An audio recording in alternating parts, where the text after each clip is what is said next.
नमस्कार। आप लोग जानते ही हैं कि पेट्रोल और डीजल के प्राइसेस में आज की तारीख में कोई अंतर नहीं रह गया। अप्रैल 2020 से BS6 नॉर्म्स भी अप्लाई हो चुके हैं, जिसके बाद कंपनियों के लिए डीजल इंजन बनाना महंगा हो गया। तो काफी सारी बड़ी बड़ी कंपनीज ने डीजल इंजन को डिसकंटिन्यू कर दिया, जैसे कि 50% का लगभग मार्केट शेयर रखने वाली कंपनी मारुति, या फिर बात करें रेनो की या निसान की, आज की तारीख में सिर्फ पेट्रोल गाड़ियां बेच रही हैं। आने वाले समय में भी आपको पेट्रोल हाइब्रिड या फिर इलेक्ट्रिक कार्स देखने को मिलेंगी भारतीय सड़कों पर। इंडियन गवर्नमेंट तो यही चाहती है कि ज़्यादा से ज़्यादा लोग इलेक्ट्रिक कार्स खरीदें, ताकि पॉल्यूशन जैसी बड़ी समस्या से हम लोग निजात पा सकें। खासकर दिल्ली गवर्नमेंट तो यही चाहती है कि जितना जल्दी हो जाए उतना बेहतर है। यही वजह है कि हर कोई स्टेट गवर्नमेंट अपने अपने लेवल पर इलेक्ट्रिक कार्स खरीदने के लिए सब्सिडी देती है। अगर दिल्ली गवर्नमेंट की बात करें तो पर किलोवाट आवर बैटरी पर आपको 10,000 रुपये तक का इंसेंटिव मिलता है। अगर गाड़ी की कॉस्ट 5 लाख से ज़्यादा है तो 1.5 लाख रुपये तक का सब्सिडी आपको मिल जाती है। इंडिया में कोई बहुत ज़्यादा इलेक्ट्रिक कार्स के ऑप्शंस नहीं हैं, कुछ ही हैं। उनमें से सबसे अच्छा ऑप्शन हाल फिलहाल के हिसाब से टाटा नेक्सॉन इलेक्ट्रिक है, जिसमें कम पैसों में आपको ज़्यादा रेंज मिल जाती है और फुली लोडेड फीचर्स मिल जाते हैं, कंफर्ट और सेफ्टी दोनों के। और यही वजह है कि इंडिया में सबसे ज़्यादा बिकने वाली इलेक्ट्रिक कार भी टाटा नेक्सॉन ही है इलेक्ट्रिक में।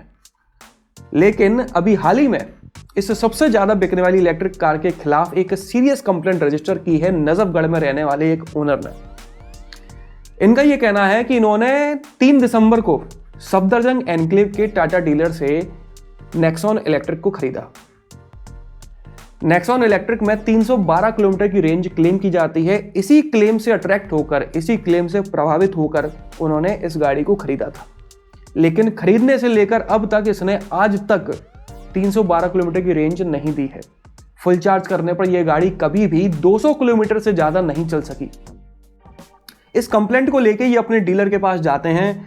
डीलर इन्हें कुछ सुझाव देता है कि आप ऐसे नहीं ऐसे चलाई है, सजेशन देता है, आपकी गाड़ी में ये दिक्कत है वो दिक्कत है। कई बार जाने के बाद भी रेंज पर कोई असर नहीं पड़ता, या संतुष्ट होकर अपने डीलर से परेशान होकर दिल्ली गवर्नमेंट को कंप्लेंट करते हैं कि इस गाड़ी के साथ 312 किलोमीटर की रेंज क्लेम की गई थी, जिसकी वजह से मैंने इसको खरीदा और खरीदने के बाद ये 200 किलोमीटर से ज़्यादा कभी भी नहीं चल सकी एक फुल चार्ज पर।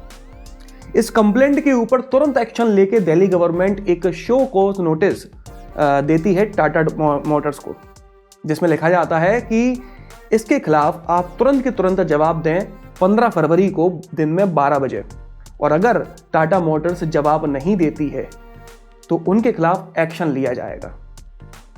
एक्शन में जहां तक है, ये हो सकता है कि जो सब्सिडी गवर्नमेंट देती है इन इलेक्ट्रिक कार्स के ऊपर, उस सब्सिडी को नेक्सॉन के ऊपर से हटा लिया जाएगा।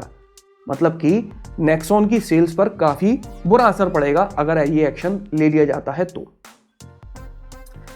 टाटा मोटर से बात करने के बाद यह पता चला कि उन्हें नोटिस मिल चुका है और उनका यह कहना है कि हम इस नोटिस का एक सेटिस्फैक्टरी जवाब देंगे और जो भी बन पड़ेगा वो करेंगे। इसके साथ में वो ये भी कहते हैं कि कोई भी इलेक्ट्रिक कार हो, उसकी रेंज काफ़ी चीज़ों पर डिपेंड करती है। उसको चलाते कैसे हैं, किस रोड पर चलाया जा रहा है, रोड हैवी या नहीं है, उस गाड़ी में कितना वजन है, कितने पैसेंजर्स बैठे हुए हैं, आप एसी का कितना ज़्यादा इस्तेमाल करते हैं, इन सारी चीज़ों पर इलेक्ट्रिक कार की रेंज डिपेंड करती है। इसके अलावा जब गाड़ी नई नई होती है तो उसकी रेंज थोड़ी कम होती है। 3-4 हफ्ते चलने के बाद में उसकी रेंज 10% तक बढ़ जाती है। और तीसरी और सबसे ज़रूरी बात उन्होंने ये कही कि इंडिया में एक संस्था है automotive research association of India, ARAI। इसका नाम आपने कई जगह लिखा पढ़ा देखा होगा, जहाँ जहाँ माइलेज लिखा होता है वहाँ लिखा होता है ARAI क्लेम्ड माइलेज। अब आप लोगों को शायद क्लिक हुआ हो दिमाग में। ये संस्था कोई भी गाड़ी लॉन्च होने के पहले, फिर वो चाहे पेट्रोल हो, डीजल हो, इलेक्ट्रिक हो, पेट्रोल हाइब्रिड हो, कोई भी हो, उसका माइलेज क्लेम करती है। मतलब कि वो गाड़ी फेवरेबल कंडीशंस में, स्टैंडर्ड कंडीशंस में कितना चल सकती है, और उसी माइलेज को कंपनी वाले आपको बताते हैं कि ये है ऑफिशियल माइलेज। उसके बाद ही गाड़ी लॉन्च होती है। तो टाटा मोटर्स का ये कहना है कि ये जो 312 किलोमीटर की रेंज है ये हमने नहीं बताई, ये उस संस्था ने, ARAI ने बताई है। तो एक तरह से बात को टाल दिया गया है। अब 15 फरवरी को दिए हुए जवाब में ही पता चलेगा हम लोगों को कि इस पूरे मामले में असल में गलती किसकी है, गड़बड़ किसकी है। टाटा नेक्सॉन गड़बड़ है, नेक्सॉन को चलाने वाला गड़बड़ है, या टाटा मोटर्स गड़बड़ है। ये समय के साथ ही हमें पता चल सकेगा। लेकिन इंडिया की सबसे ज़्यादा बिकने वाली इलेक्ट्रिक कार के ऊपर इस तरह की कंप्लेंट आना एक सीरियस इशू है। अब देखना यह है कि इस पूरे मामले को टाटा मोटर्स किस तरह से हैंडल करता है। जानकारी के लिए मैं आप लोगों को बता दूं कि इस गाड़ी में 30.2 किलोवाट आवर की बैटरी मिलती है जो 127 bhp पावरफुल है, 245 Nm टॉर्क की है। इसमें सिर्फ ऑटोमेटिक ट्रांसमिशन मिलता है। एक बार फुल चार्ज करने पर यह 312 किलोमीटर तक चलाई जा सकती है। अगर आप फास्ट चार्जिंग करते हैं तो 0 to 80% सिर्फ 60 मिनट में, 1 घंटे में चार्ज हो सकती है। और अगर आप रेगुलर चार्जर यूज करते हैं तो 10% से 90% तक ये 8.5 घंटे में चार्ज हो पाती है।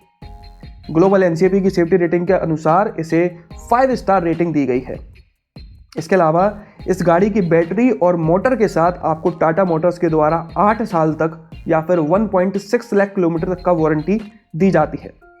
तो चलिए, मैंने इस नोटिस के बारे में और इस कंप्लेंट के बारे में आपको पूरी जानकारी दे दी है। अगर आपको ये वीडियो पसंद आया हो तो इसे लाइक कर दीजिएगा, इस चैनल को सब्सक्राइब कर लीजिए और बेल आइकन को दबाना बिल्कुल ना भूलना। आपका दिन शुभ रहे। धन्यवाद।